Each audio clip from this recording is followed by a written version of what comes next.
बात अब कश्मीर में हुए हत्याकांड की करेंगे। कश्मीर के बांदीपुरा में आतंकवादियों ने बीजेपी के पूर्व जिला अध्यक्ष वसीम बारी की हत्या कर दी है। अंधाधुंध फायरिंग में बीजेपी नेता के पिता बशीर अहमद और भाई उमर बशीर की मौत हो गई है।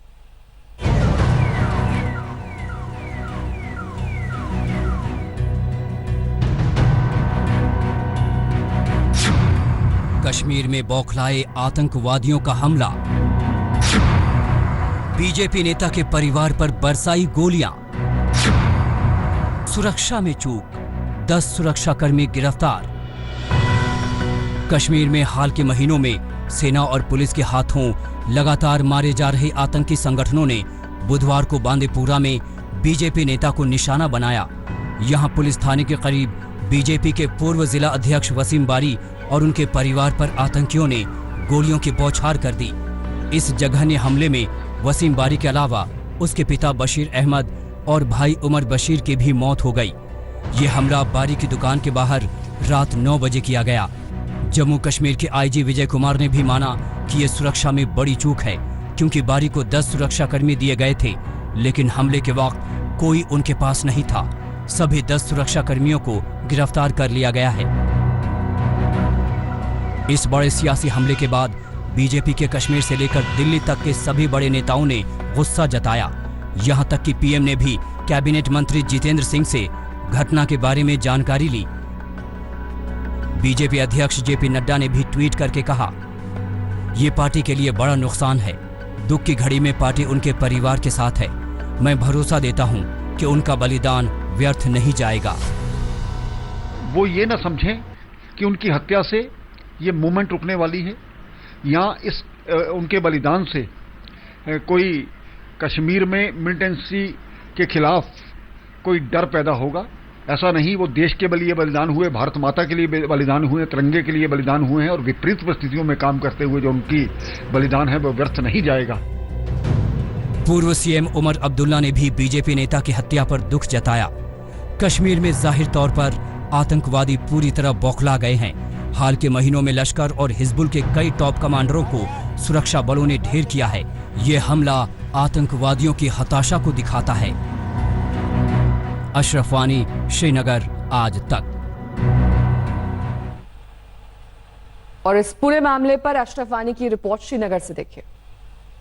बांदीपुरा में बांदीपुरा जिला बीजेपी अध्यक्ष को कल शाम यही इस बीजेपी मुख्यालय भी जो है और बीजेपी नेता वसीम बारी का घर भी है, यहाँ पर उनके और उनके भाई और उनके पिता की हत्या हुई। दरअसल आप देख सकते हैं कि ये बीजेपी का मुख्यालय है, इसमें इतने सारे झंडे लगे हुए हैं, ऊपर राष्ट्रीय ध्वज लगा है, उसके बाद सेकंड फ्लोर जो है बिल्डिंग का, इसमें उसका परिवार था जहाँ पर वो रहता था, और उसके नीचे वाला जो परिवार है वो वहाँ पर दुकान थी जो ये बीजेपी नेता चला रहा था। तीनों पिता और पुत्र कल शाम को करीब 9 बजे जब इस दुकान पर थे तो वहीं पर अंधाधुंध उन पर गोलीबारी हुई, जिसमें वो मारे गए, और उसके बाद इस पूरे इलाके को सील कर दिया गया है। आप देख सकते हैं यहाँ पर पुलिस की तैनाती है, पीछे सभी लोग हैं, इनसे पूछताछ हो रही है, पुलिस की तरफ से इन्वेस्टिगेशन हो रही है, पुलिस की टीम यहाँ पर पहुंची है, डीएसपी, एसपी जो जिले के हैं सभी हैं। लेकिन सबसे बड़ा सवाल जो खड़ा हो रहा है यहाँ पर कि इतनी कड़ी सुरक्षा के बावजूद भी कैसे बीजेपी नेता की हत्या हुई और क्या सुरक्षा पर चूक हुई। अगर हम देखें तो यहाँ उनका घर जो है बिल्कुल पास है पुलिस थाने के, बांदीपुरा के मार्केट में एक तरफ तो उनका घर है, और अगर हम यहाँ इस तरफ देखें तो यहाँ करीब 50 मीटर दूरी पर जो पुलिस स्टेशन है बांदीपुरा का वो यहाँ पर स्थित है। जो 10 सुरक्षाकर्मी बीजेपी नेता की सुरक्षा पर तैनात थे उनको फिलहाल पुलिस ने हिरासत में लिया है, उनसे पूछताछ हो रही है और पूरे मामले की उच्च स्तरीय जो जांच हो रही है कि आखिर कहां पर सुरक्षा के मामले में चूक रही, जिसमें बीजेपी नेता की परिवार समेत जो 3 लोग मारे गए हैं उनकी हत्याएं हुई है। और कल से अब तक पुलिस ने विकास दुबे के 3 सहयोगियों को मार गिराया है। कल अमर दुबे के बाद आज प्रभात मिश्रा और बउआ दुबे को पुलिस ने ढेर कर दिया है। एनकाउंटर में प्रभात मिश्रा को कानपुर से और बउआ दुबे को इटावा में एनकाउंटर में मार गिराया गया, और उससे पहले कल हमीरपुर में गुरगा नंबर 1। और इस वक्त बड़ी खबर आ रही है, गैंगस्टर विकास दुबे की गिरफ्तारी की खबर है। उज्जैन से ये गिरफ्तारी हुई है। उज्जैन के डीएम ने इस बात की पुष्टि की है कि उज्जैन से मोस्ट वांटेड गैंगस्टर विकास दुबे की गिरफ्तारी हो चुकी है। पिछले 6 दिन से उसकी तलाश की जा रही थी, लेकिन पुलिस के हाथ खाली थे। लगातार दबिश हो रही थी दिल्ली एनसीआर के अलग अलग इलाकों में, लेकिन अब उसकी गिरफ्तारी हुई है उज्जैन से।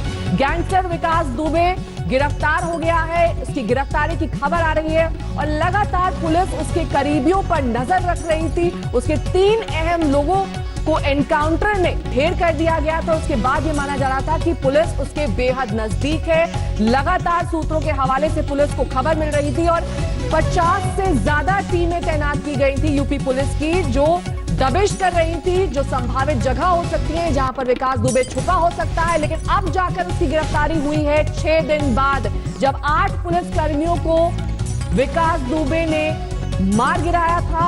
8 पुलिस वाले शहीद हो गए थे और उसके 6 दिन बाद अब जाकर गैंगस्टर विकास दुबे की गिरफ्तारी उज्जैन से हुई है। उज्जैन के डीएम ने इस पूरी खबर की पुष्टि की है। अब विकास दुबे की गिरफ्तारी की खबर आ रही है। कानपुर गोलीकांड के 7वें दिन बाद गिरफ्तारी। रवीश पाल सिंह हमारे संवाददाता है, इस वक्त तमाम जानकारी के साथ हमारे साथ जुड़ गए हैं। रवीश, क्या डिटेल्स, क्या इंफॉर्मेशन, कहां से हुई है गिरफ्तारी उज्जैन में? देखिए, अभी ये बताया जा रहा है कि क्योंकि आधिकारिक रूप से कोई फोन उठाने को तैयार नहीं है, ना तो जिले के एसपी और ना ही आईजी की तरफ से अभी तक किसी तरह की आधिकारिक पुष्टि हुई है इस मामले में। लेकिन जो हमारे सूत्र हैं वो ये बता रहे हैं कि आज सुबह ही महाकाल मंदिर के पास विकास दुबे को देखा गया था और उसने खुद ने ही अपनी पहचान जो है वो उजागर की है वहां के एक स्थानीय सिक्योरिटी गार्ड को, और उसके बाद उसने थाने फोन करके इसकी जानकारी दी। ये अभी तक उथली जानकारी जो निकल के सूत्रों के मुताबिक सामने आ रही है, लेकिन आधिकारिक पुष्टि नहीं हुई है। फिलहाल पुलिस का कोई अधिकारी जो है अभी फोन उठा करके जानकारी देने को तो इस बारे में तैयार है नहीं, लेकिन अगर ऐसा होता है तो बताया जा रहा है कि महाकाल मंदिर के पास से ही अगर ये गिरफ्तारी की खबर सही है तो महाकाल मंदिर के पास से ये बताया जा रहा है कि सुबह उसे देखा गया था।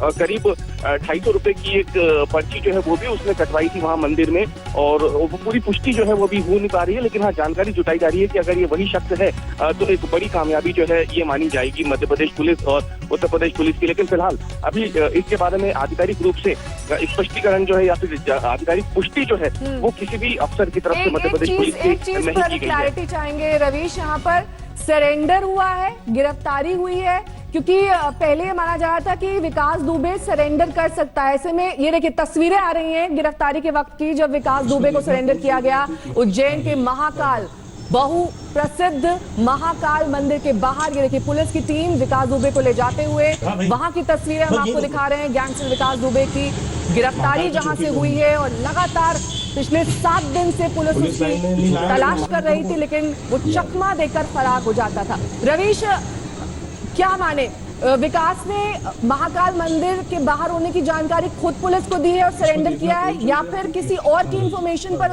उसकी गिरफ्तारी हुई है? देखिए, अभी जो जानकारी आई है उसके मुताबिक बताया जा रहा है कि उसने खुद ने अपनी पहचान जो है वहां के एक सिक्योरिटी गार्ड को बताई और उस सिक्योरिटी गार्ड ने ही फोन करके पुलिस को वहां बुलाया है। ये अब तक की जानकारी मिल पाई है। आधिकारिक रूप से भले ही पुष्टि न हो रही हो, लेकिन सूत्र जो जानकारी दे रहे हैं वो यही दे रहे हैं कि सुबह खुद विकास दुबे ने ही अपनी पहचान, अपना नाम, अपनी आइडेंटिफिकेशन वहां के एक सिक्योरिटी गार्ड को बताई, जिसके बाद नजदीकी जो पुलिस थाना है, जो महाकाल पुलिस थाना है, वहां उसे ले जाया गया था, जहां पे उससे आगे की पूछताछ की गई। हालांकि और ज्यादा जानकारी जो है ये तब साफ हो पाएगी जब कोई जिले का आला पुलिस अधिकारी जो है वो फोन उठा करके एक बार इसकी आधिकारिक पुष्टि कर सके। लेकिन अभी तक की जो जानकारी आई है वो यही आई है कि महाकाल मंदिर के बाहर से ही विकास दुबे जो है उसको फिलहाल पुलिस ने पूछताछ के लिए उठाया है और वही उसी ने अपनी जो आइडेंटिफिकेशन है वो वहां पे बताई थी। तो ये माना जा सकता है कि जो सरेंडर की बात की जा रही थी वो हो सकता है कि उसी ने आगे रह करके मध्य प्रदेश में सरेंडर किया।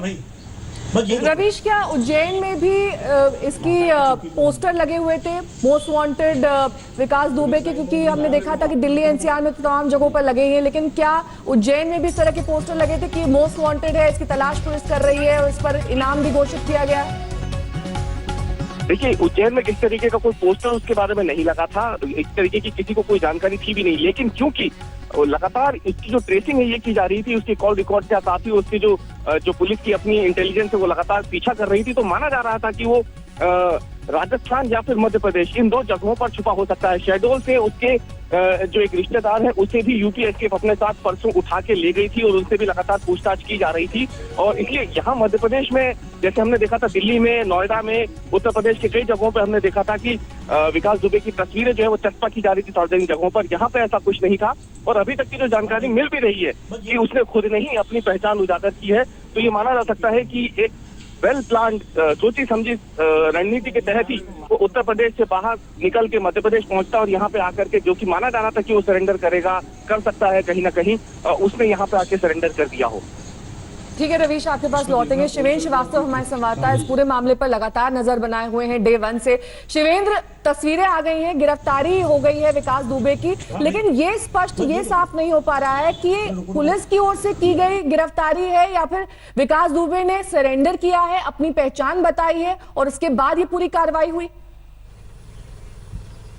देखिए, हमारी यूपी एसटीएफ के आला अधिकारियों से बात हुई, उन्होंने इस बात की तस्दीक की है कि ये जो शख्स है ये विकास दुबे ही है और उसने वहाँ पर उसको पकड़ा गया है। हालांकि ये भी कहा गया है कि ये पूरा प्लान्ड तरीके से उसको सरेंडर करने का तरीका था वहाँ की लोकल पुलिस के साथ मिलकर के, और वहाँ पर वो खुद गया था और उसके बाद उसको वहाँ पर गिरफ्तार किया गया है और यूपी एसटीएफ की टीम का इसमें कोई इन्वॉल्वमेंट नहीं है। यानी कि वो मध्य प्रदेश पहुँचने में कामयाब रहा, उज्जैन के मंदिर में उसने बाकायदा पर्ची कटवाई और वहाँ पर जाकर के एक तरीके से सरेंडर ही किया है, क्योंकि लोकल पुलिस ने उसको पकड़ा है। वहां किसी तरह का कोई अलर्ट नहीं था, किसी तरह कोई पोस्टर नहीं थे, किसी तरह कोई जानकारी नहीं थी। ऐसे में सबसे बड़ा सवाल ये उठता है, सबसे बड़ा सवाल पुलिस की कार्रवाई पे उठता है कि आखिरकार विकास दुबे ने ये दिखा दिया कि उसका नेटवर्क पुलिस के नेटवर्क से ज्यादा स्ट्रांग है और आज भी पुलिस उसकी उसी तरीके से मदद कर रही है जैसे पहले से करती आई है। यूपी एसटीएफ की 50 से ज्यादा टीमें लगी हुई थी, पूरा प्रदेश छावनी में तब्दील कर दिया गया था, हर एक बॉर्डर पर, हर एक जगह पर। फिर भी न वो सिर्फ निकलने में कामयाब रहा बल्कि सुरक्षित तरीके से सरेंडर कर पाया। ये बड़ा सवाल है, भले ही उसको चाहे प्लान तरीके से किया हो या फिर पुलिस ने वहां लोकल किया हो, लेकिन यहाँ की पुलिस को लेकर के बड़ा सवाल इस बात का है कि आखिरकार इतनी टीमें, इतने लोग क्या कर रहे थे जो यूपी के बॉर्डर को क्रॉस करके वो एमपी पहुंच गया और वहां पर जाकर के उसने सुरक्षित तरीके से सरेंडर किया है, जिसको अब गिरफ्तारी के रूप में दिखाया जा रहा है। नेहा, और साथ ही शिवेंद्र, ये वो राज्य है, वो संभावित जगह है जहां पर ये माना जा रहा था कि विकास दुबे जा सकता है। ऐसे में यूपी एसटीएफ की कोई भी टीम वहां पर नहीं पहुंची थी इस तरह की जानकारी के बावजूद, और साथ ही जो खबर ये चलाई गई कि विकास दुबे किसी मीडिया हाउस में सरेंडर कर सकता है, ये पुलिस को गुमराह करने के लिए था। जी बिल्कुल, देखिए ये बड़ा सवाल भी है क्योंकि यूपी से निकलते हुए एमपी, राजस्थान और दिल्ली एनसीआर के रास्तों पे लगातार पुलिस दावा कर रही थी कि उन्होंने बैरिकेडिंग कर रखी है, सघन पूछताछ की जा रही है, जांच की जा रही है, उसके बावजूद किसी को कानो कान खबर नहीं लगी। यहां तक कि अगर कोई रूमर भी होता था तो मीडिया हाउस से के बाहर से लेकर के तमाम उन जगहों पर पुलिस तैनात कर दी जाती थी जहां पर विकास दुबे के आने की आशंका हो सकती थी। यूपी एसटीएफ फरीदाबाद के उस होटल में भी पहुंच गई थी जहां पर उसको देखा गया था सीसीटीवी में, लेकिन जब उसने वास्तव में सरेंडर किया और वहां पर पहुंचा उज्जैन, तब उस वक्त यूपी एसटीएफ की न तो कोई टीम थी और न ही यहां पर कोई भी अधिकारी मौजूद था। तो सबसे बड़ा सवाल इस बात पर यह है कि आखिरकार क्या वाकई विकास के तार पुलिस के साथ इतने ज्यादा गहरे जुड़े हुए थे कि आखिरी दम तक भी उसकी मदद इस तरीके से की जा रही थी? क्योंकि हमारे सूत्रों के मुताबिक जो ये विकास दुबे की सरेंडर है वो एक तरीके से वो पूरा प्लान था, पूरी तरीके से थाने को सूचना दी गई थी और थाने के लोगों को पता था, ये तय हुआ था कि एनकाउंटर न किया जाए और उसके बाद उसको वहां उज्जैन के मंदिर में पर्ची बाकायदा सबूतों को बनाने के लिए कि वो उज्जैन के मंदिर में दर्शन करने गया था और उसको वहां पर मौजूदगी दिखाने के लिए ताकि किसी तरीके की इसको जान को खतरा ना हो, इसलिए इस तरीके का वहां पर माहौल क्रिएट किया गया और उसके बाद लोकल पुलिस ने उसको अरेस्ट किया। जिस वक्त अरेस्ट किया गया उस वक्त कोई भी वहां पर ना तो हंगामा हुआ, ना तो किसी की तरीके की तस्दीक की गई और ना ही कोई ऐसा माहौल क्रिएट हुआ जिससे लगा कि कोई मुठभेड़ या भागने की कोशिश है। वो सारा कुछ प्लान तरीके से दिखता है और इससे साफ पता चलता है कि विकास दुबे की जड़ें बेहद गहरी थी और आज भी उसका नेटवर्क पुलिस से ज्यादा स्ट्रांग काम कर रहा है। बिल्कुल साफ तौर पर ये नेटवर्क दिखाई दे रहा है क्योंकि नेटवर्क पहुंचता है एमपी के उज्जैन तक, जहां से तस्वीरें लगातार आ रही हैं विकास दुबे की गिरफ्तारी की।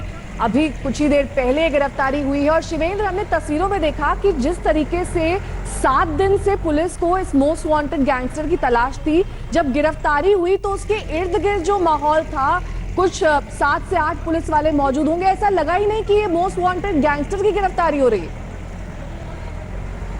देखिए, इसी से साफ पता चलता है कि कितना प्लान्ड वे में और कितना योजनाबद्ध तरीके से पूरी घटना को अंजाम दिया गया। और 2 सवाल बहुत बड़े हैं। एक तो जो पुलिस वाले लगातार विकास दुबे की इतने सालों से मदद करते आ रहे थे, वो अपने 8 लोगों के शहीद होने के बावजूद भी नहीं जागे। उन्होंने पुलिस को जानकारी विकास दुबे के बारे में कोई मुहैया नहीं कराई, बल्कि विकास दुबे को जरूर जानकारी मुहैया कराते रहे, जिससे उसकी मदद हुई। और ये पुलिस ही है जिसने मध्य प्रदेश में वहाँ उज्जैन में इस तरीके से मदद की, जिससे माहौल लग रहा है साफ तौर पर कि उसको वहाँ पर ये मौका दिया गया, जिससे तमाम सबूत इस बात की ओर इशारा कर सके कि वहाँ मंदिर में दर्शन करने आया था। पर्ची, आपको ये बता दें कि ये छोटी छोटी चीज़ें कोर्ट में बड़ा मायने रखती हैं। वो मंदिर में गया, वहाँ पर्ची कटाई, दर्शन करने के लिए गया, वहाँ मौजूदगी रही, दूसरी स्टेट की पुलिस थी, उसने गिरफ्तार किया। अब अगर किसी भी तरीके से कोई हादसा होता है प्रशांत मिश्र जैसा, तो पुलिस को, यूपी एसटीएफ को कोर्ट तक में जवाब देना पड़ेगा कि आखिरकार आपकी कस्टडी में किस तरीके से क्या कोई खतरा हुआ, कोई मुठभेड़ हुई, क्यों हुई। जैसे प्रशांत मिश्र के मामले में ये कस्टोडियल डेथ मानी जाएगी एक तरीके से, क्योंकि प्रशांत मिश्र को कस्टडी में लेकर के ट्रांजिट रिमांड पर ले जाया जा रहा था प्रशांत मिश्र को, और उस दौरान ये हादसा हुआ, ये घटना हुई है जिसमें मुठभेड़ बताई जा रही हुई है। तो बड़ा सवाल ये है कि इतनी स्ट्रेटेजिक और प्लानिंग तरीके से, जिसके लिए पहले से ही जाना जा रहा था विकास दुबे, उसने न सिर्फ यूपी पुलिस को चकमा दिया, बल्कि यूपी एसटीएफ को चकमा देते हुए वहां पहुंच गया। आपको रोकेंगे शिवेंद्र। अरविंद ओझा हमारे संवाददाता इस वक्त तमाम जानकारी के साथ जुड़ गए हैं। अरविंद, क्या अपडेट मिल पा रहा है, क्या नई जानकारी है? जी देखिए, ये बेहद चौंकाने वाली बात है, क्योंकि विकास दुबे ने उज्जैन में मीडिया वालों को बुलाया है और उसके बाद पूरे प्लानिंग के साथ सरेंडर किया है और थाने के बेहद करीब ये सरेंडर हुआ है। तो कहीं ना कहीं ऐसा लगता है, क्योंकि फरीदाबाद में लोकेट हुआ था, उसके बाद आखिरकार उज्जैन कैसे पहुंचा, और फरारी के बावजूद भी इसका नेटवर्क इतना ज्यादा मजबूत है कि ये पूरी प्लानिंग कर रहा है। बाकायदा जो हमारे आईजी यूपी के आईजी है, उन्होंने हमें कंफर्म किया है कि बाकायदा इसने मीडिया वालों के सामने पुलिस थाने के सामने, जो महाकाल थाना है, वहां पर विकास दुबे ने सरेंडर किया है इनकाउंटर के डर से, क्योंकि लगातार जिस तरीके से उत्तर प्रदेश में उसके साथी मारे जा रहे हैं, उसके बाद इसको इस बात का डर था। लेकिन बड़ी बात यह है कि इस मोस्ट वांटेड है उत्तर प्रदेश का और 5 लाख का इनाम है, बावजूद इसके लगातार एसटीएफ तमाम राज्यों में तलाशी कर रही थी। लेकिन जो कंफर्म न्यूज है कि गिरफ्तार नहीं, बल्कि इसने प्री प्लान तरीके से कुछ वहां के लोकल प्रेस वालों के सामने थाने के बेहद करीब, महाकाल जो थाना है पुलिस स्टेशन, वहां से बेहद करीब पूरे प्लान वे में सरेंडर किया है, जो बड़े सवाल खड़े करता है। जो यूपी पुलिस है लगातार इसको पकड़ने की कोशिश कर रही थी उस पर। साथ ही साथ दूसरा सवाल ये भी है कि क्या आखिर विकास दुबे का नेटवर्क इतना ज्यादा मजबूत है कि वो फरीदाबाद में लोकेट होता है, जो दिल्ली पुलिस और एनसीआर की पुलिस तलाशी, एसटीएफ पुलिस तलाशी है, और वो सीधा उज्जैन पहुंच जाता है। और उज्जैन पहुंचकर बाकायदा जो लोकल मीडिया, जो हमें कंफर्म किया है खुद एसटीएफ के बड़े अधिकारी ने, बाकायदा जो वहाँ की लोकल प्रेस है वहाँ पर उनको बुलाता है और महाकाल थाने के बेहद नजदीक जाकर पुलिस वालों के सामने खुद को सौंप देता है। तो कहीं न कहीं इनकाउंटर जिस तरीके से उत्तर प्रदेश पुलिस के तेवर सख्त है, उसके बाद इसने पूरी प्लान वे में सरेंडर किया है। लेकिन सबसे बड़ा सवाल ये है कि अब ये तलाश करेगी पुलिस कि आखिर इसका मददगार कौन है, जो उज्जैन तक पहुंचाता है, उज्जैन तक पहुंचाने में मदद करता है, और उसके बाद लोकल जो मीडिया है वहाँ वो पहुंचती है, उसको खबर होती है और उसके सामने बाकायदा सरेंडर करता है, जिसकी तस्वीरें भी सामने आई हैं। एसटीएफ की टीम अब उज्जैन के लिए रवाना होगी और ट्रांजिट रिमांड पर इसको लेने की कोशिश करेगी। लेकिन बड़ा सवाल ये है कि विकास दुबे का आखिर मददगार कौन है, जो फरीदाबाद से कैसे उज्जैन पहुंच गया, और उज्जैन पहुंचने के बाद पूरी प्लानिंग के साथ इसने सरेंडर किया है, और उसके बाद ऑफिशियली उज्जैन पुलिस ने इसको गिरफ्तार किया है। और थाने के अंदर की तस्वीरें आप देख पा रही होंगी कि बिल्कुल भी चेहरे को देखकर ऐसा नहीं लग रहा है कि इसे किसी तरीके का कोई मलाल है, इतनी बड़ी वारदात हो गई है।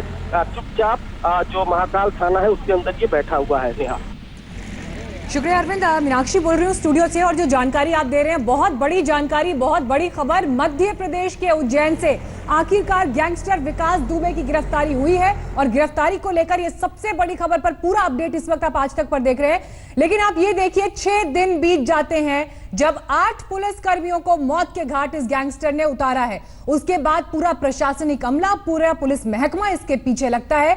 50 से ज्यादा टीम्स गठित की जाती हैं इसकी गिरफ्तारी के लिए, और कहां कहां पूरा नेटवर्क तलाशा जाता है। लेकिन उसके बाद गिरफ्तारी होती है 6 दिन बाद, और विकास दुबे पाया जाता है मध्य प्रदेश के उज्जैन में। शिवेंद्र लगातार खबर पर नजर बनाए हुए हैं, कुमार अभिषेक भी इस वक्त हमारे साथ जुड़ गए हैं। शिवेंद्र, जिस तरह से मध्य प्रदेश पहुंचा है विकास दुबे, क्या अभी तक इस पर जानकारी मिल पा रही है कि कैसे इसने सफर किया, कैसे इसने ट्रैवल किया, कहां से ये किस रास्ते से वहां तक पहुंचा है?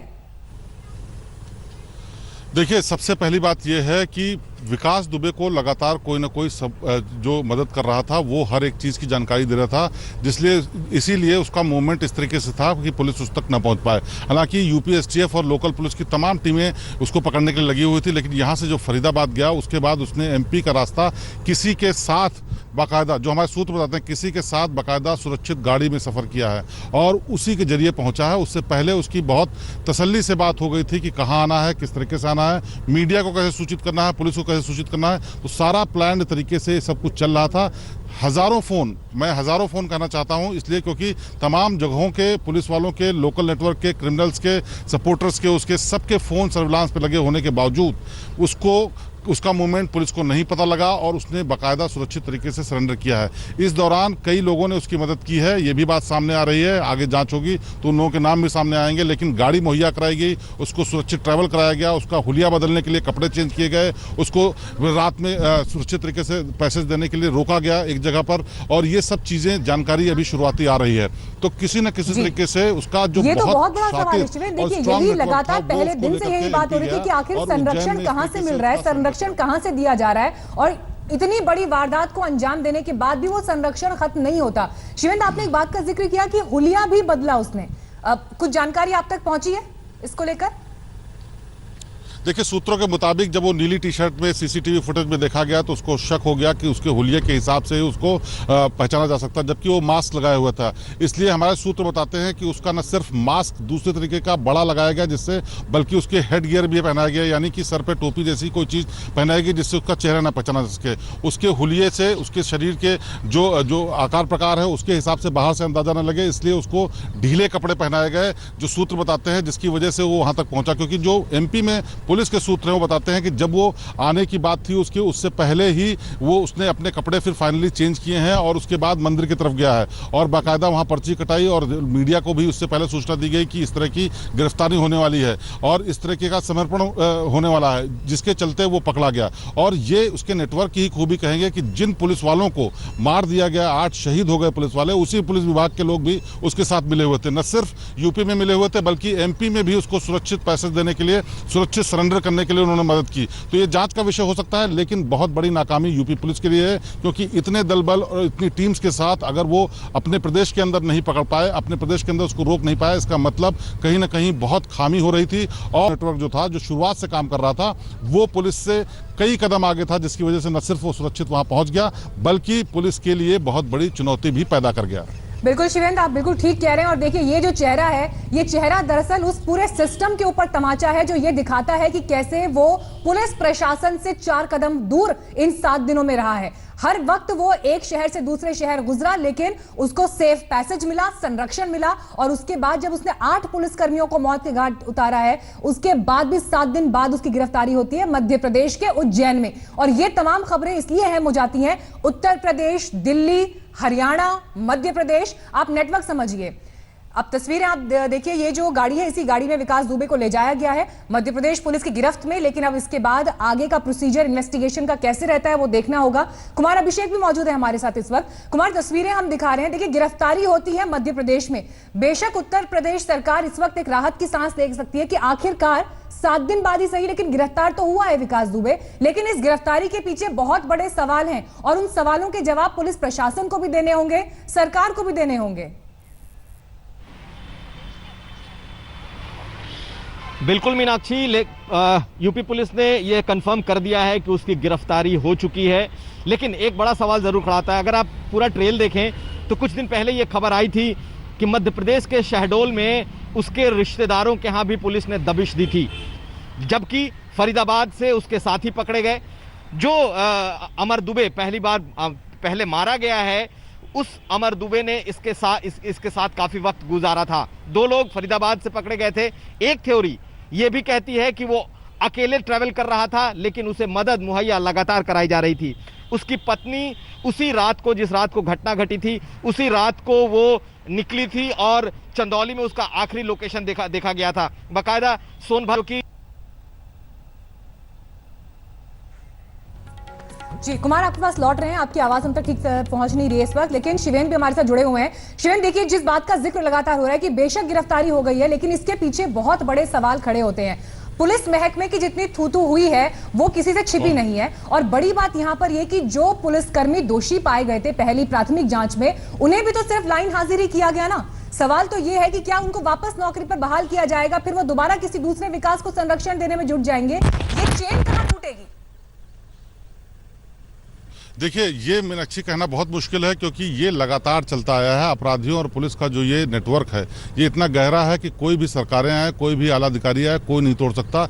ये बहुत रूट लेवल पर है, और इसी का नतीजा है कि आप समझिए कि 200 से ज़्यादा पुलिस वालों के ऊपर शक था चौबेपुर थाने में, और पूरा का पूरा थाना वहाँ से लाइन हाजिर कर दिया गया, और फिर भी विकास दुबे के मददगार नहीं हटे और वो मदद करते रहे। यहाँ से लेकर के एमपी तक पुलिस ही विकास दुबे के काम आई, और उसने ही उसको सुरक्षित समर्पण कराया। ऐसे में मैं अभी सिर्फ इतना बता रहा हूँ कि हमने गिरफ्तार किया है, हमारी कस्टडी में है। मंदिर में से गिरफ्तारी हुई है?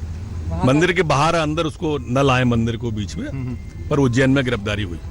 सर, ये भी बताया जा रहा है कि कुछ पुजारी या कुछ लोगों ने उसका चेहरा पहचाना, उसके बाद पुलिस को इन्फॉर्म किया, या पुलिस से सीधे इंटेलिजेंस की बात भी बताएंगे, पहले हमको मर्म तक आने दो, बाकी की चीजों को पता करने दो। सर, पुलिस ने इनके साथियों का एनकाउंटर कर दिया था, बहुत क्रूर गैंगस्टर था इसका। निश्चित रूप से प्रारंभ से ही ये क्रूरता की हदें पार करता रहा है, और इसलिए जो भी कृत्य किया वो बहुत निंदनीय था, बहुत चिंतनीय था, और मध्य प्रदेश को बड़ी कामयाबी मिली है। और पूछो, एमपी पुलिस को ये आशंका थी क्या कि यूपी से वो एमपी में आ सकता है? चूंकि ग्वालियर वारदात होने के बाद से ही हमने पूरी मध्य प्रदेश की पुलिस को अलर्ट मोड पे रखा था, और पूरी निगाह रखी जा रही थी, और गिरफ्तार किया। ठीक है सर, एक मिनट सर, मध्य बड़ा हो, हमारी पुलिस छोड़ती नहीं है किसी को भी, और विकास को भी पकड़ा है और गिरफ्तार कर लिया है, हमारी कस्टडी में है वो। सर, क्या खबर मिली, कैसे ये पूरा ऑपरेशन हुआ? अब इंटेलिजेंस की बातें सीधी नहीं बताना चाहिए अभी फिलहाल, उसके मर्म तक पहुंचने के बाद बताएंगे। मैं अभी सिर्फ इतना बता रहा हूं कि हमने गिरफ्तार किया है, हमारी कस्टडी में है। सर, मंदिर में से गिरफ्तारी हुई है? मंदिर के बाहर अंदर उसको न लाए मंदिर को बीच में, पर उज्जैन में गिरफ्तारी हुई। सर, ये भी बताया जा रहा है कि कुछ पुजारी या कुछ लोगों ने उसका चेहरा पहचाना, उसके बाद पुलिस को इन्फॉर्म किया, या पुलिस से सीधे इंटेलिजेंस की बात भी बताएंगे, पहले हमको मर्म तक आने दो, बाकी की चीजों को पता करने दो। सर, पुलिस ने इनके साथियों का एनकाउंटर कर दिया था, बहुत क्रूर गैंगस्टर था इसका। निश्चित रूप से प्रारंभ से ही ये क्रूरता की हदें पार करता रहा है, और इसलिए जो भी कृत्य किया वो बहुत निंदनीय था, बहुत चिंतनीय था, और मध्य प्रदेश को बड़ी कामयाबी मिली है। और पूछो, एमपी पुलिस को ये आशंका थी क्या कि यूपी से वो एमपी में आ सकता है? चूंकि ग्वालियर वारदात होने के बाद से ही हमने पूरी मध्य प्रदेश की पुलिस को अलर्ट मोड पे रखा था, और पूरी निगाह रखी जा रही थी, और गिरफ्तार किया। ठीक है सर, एक मिनट सर, मध्य बड़ा हो। तो मध्य प्रदेश के गृह मंत्री नरोत्तम मिश्रा को आप यहां सुन रहे थे, उन्होंने ये कहा कि ये मध्य प्रदेश के लिए बड़ी कामयाबी है कि आखिरकार गैंगस्टर को गिरफ्तार किया गया है। लेकिन बड़ा सवाल तो ये भी बनता है कि देखिए किस तरह से एक राज्य से दूसरे राज्य में सेफ्टी के साथ पूरे सुरक्षित तरीके से गैंगस्टर दाखिल हो जाता है, किसी को कानो कान खबर नहीं होती है। और यहां भी आप देखिए इन तस्वीरों को, जब पुलिस उसे लेकर जा रही है तो किस तरह से प्लान तरीके से सरेंडर हुआ, क्योंकि पुलिस उस तक पहले नहीं पहुंच पाई। और ये तार कहां तक जुड़ रहे हैं? उत्तर प्रदेश, दिल्ली, फरीदाबाद, मध्य प्रदेश, गिरफ्तारी आखिर में होती है मध्य प्रदेश से। रवीश पाल सिंह इस वक्त हमारे साथ मौजूद हैं। रवीश, तस्वीरें तो हम दिखा रहे हैं गैंगस्टर की गिरफ्तारी की, लेकिन अभी कहां इसे रखा गया है और ये मध्य प्रदेश में दाखिल कब हुआ था? क्या इसके बारे में भी जानकारी मिली है? देखिए, अभी तक इस बारे में आधिकारिक रूप से भले ही कोई पुष्टि न हुई हो, लेकिन जो हमारे सूत्र है वो ये बता रहे हैं कि ये कल मध्य प्रदेश की सीमा में दाखिल हो चुका था, क्योंकि मध्य प्रदेश की सीमा से दाखिल होने के बाद उज्जैन पहुंचने तक कम से कम 12 घंटे का वक्त जो है वो जरूर लगता है। अगर कोई व्यक्ति हरियाणा की तरफ से आता है, क्योंकि उसको हरियाणा के बाद पहले उत्तर प्रदेश पहुंचना होगा, उत्तर प्रदेश से फिर वो मध्य प्रदेश में दाखिल होगा। और अगर ये राजस्थान की तरफ से आता है तो भी ये उज्जैन पहुंचने में कम से कम आप समझ के चलिए कि 12 से 13 घंटे का वक्त जरूर लगता है। ऐसे में माना जा रहा है कि जो सूत्र हैं कि वो ये कल उज्जैन जरूर पहुंच गया होगा, या फिर देर रात उज्जैन पहुंचा होगा। लेकिन हैरानी की बात यह है मीनाक्षी की जो तस्वीरें हम लगातार दिखा रहे हैं उन तस्वीरों में आप देखिए कि बाकायदा वो मंदिर के आसपास की जगहों पर जाकर के फोटो खिंचवा रहा है। इसका मतलब कहीं ना कहीं ये पहले से तय था, उसने मन बना रखा था कि उसे खुद को सरेंडर करना है और इसीलिए बेखौफ होकर के वो मंदिर परिसर के आसपास, जो कि उज्जैन की सबसे सुरक्षित जगहों में से एक है, जहां पे सबसे ज्यादा पुलिस की तैनाती होती है, महाकाल मंदिर क्योंकि देश के बड़े ज्योतिर्लिंग में से एक है, वहां पर ये कई मिनटों तक लगातार घूमता रहा और पुलिस ने नहीं, इसने खुद ने आगे रह करके अपनी पहचान जब वहां के सिक्योरिटी गार्ड को बताई, तब कहीं जाकर के पुलिस जो है वो एक्टिव होती है। ये अब तक की खबर निकल के सामने आ रही है। हालांकि कहीं ना कहीं मध्य प्रदेश पुलिस अब इसका श्रेय लेने की कोशिश में जुट गई है कि इतने दुर्दांत और कुख्यात अपराधी को इसने पकड़ने में सफलता हासिल की है, जिसकी तलाश लगातार यूपी पुलिस और एसटीएफ मिलकर के कर रही थी। लेकिन ये भी सोचने लायक बात है कि आखिरकार इतने दिनों के बाद उज्जैन जैसे शहर में ये महाकाल मंदिर परिसर के आसपास लगातार घूम भी रहा था, फोटो भी खिंचवा रहा था, तब इसको पुलिस ने गिरफ्तार क्यों नहीं किया। और ये आपको हम तस्वीरें इस वक्त दिखा रहे हैं, रवीश बने हुए हैं हमारे साथ। देखिए गैंगस्टर विकास दुबे को आप इन तस्वीरों में देख पा रहे हैं। पुलिस ने अपने शिकंजे में इस गैंगस्टर को लिया हुआ है और गिरफ्तारी हुई है उज्जैन महाकाल मंदिर के बिल्कुल नजदीक। सवाल अब यहाँ पर यह उठता है कि ये पूरा प्लान तरीके से, पूरी तैयारी के साथ एक कहानी, जैसे कोई फिल्मी कहानी होती है, उसकी तरह क्या पूरी ये जमीन तैयार की गई थी। और ये आप इस वक्त देखिए, ये वो चेहरा है जिसके पीछे पिछले 6 दिन से प्रशासन, अलग अलग टीम्स, अलग अलग राज्यों की पुलिस लगी हुई थी। लेकिन इस गैंगस्टर ने 6 से 7 दिन के इस वक्त में कैसे अपने पैरों के नीचे नियमों को, कायदों को, पुलिस को, प्रशासन को, सबको रौंदा है। आप ये देखिए, व्यवस्थाओं को रौंदा है। और इसीलिए बड़े सवाल खड़े होते हैं कि एक विकास दुबे तो गिरफ्तार हो गया, लेकिन इस विकास दुबे की वजह से जो तमाम व्यवस्थाएं बेपर्दा हुई हैं, अब कम से कम वो व्यवस्थाएं दोबारा सर खड़ा ना कर पाएं, ताकि कोई दूसरा विकास दुबे फिर जन्म ना ले इस तरह की हरकत और वारदात को अंजाम देने के लिए। गिरफ्तारी उज्जैन महाकाल मंदिर के करीब से, और जिस बात की जानकारी रवीश दे रहे थे कि बकायदा मंदिर के आसपास खड़े होकर शख्स ने फोटो खिंचवाई है, खुद जाकर पहुंचा है और यह कहा है कि अपनी पहचान बताई है, और उस पहचान को जाहिर करने के बाद इसकी गिरफ्तारी हुई है। तो पुलिस के हत्थे आखिरकार ये मोस्ट वांटेड विकास दुबे आ गया है। लेकिन इस गिरफ्तारी के बाद भी कई बड़े सवाल हैं, जिनके जवाब तमाम प्रशासन को, पुलिस को, आला अधिकारियों को, इन्वेस्टिगेशन से जुड़े लोगों को देने होंगे।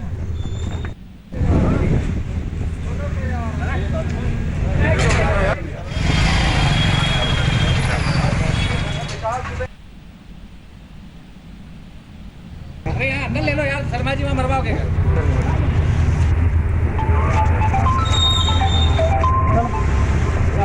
चलो ले लो, अंदर ही ले लो यार।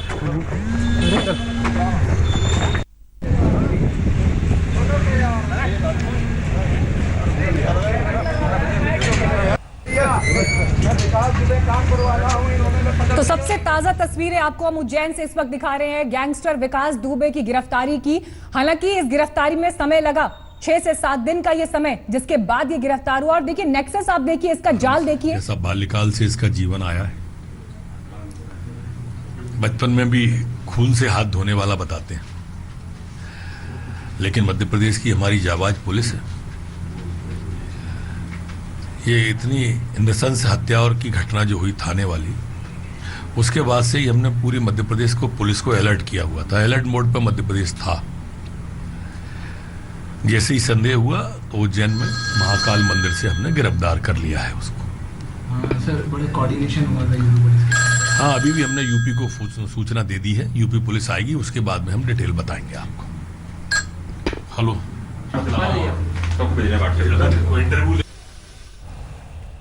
नमस्कार, मैं हूं अंजना ओम कश्यप। हमें उम्मीद है ये वीडियो आपको पसंद आया होगा।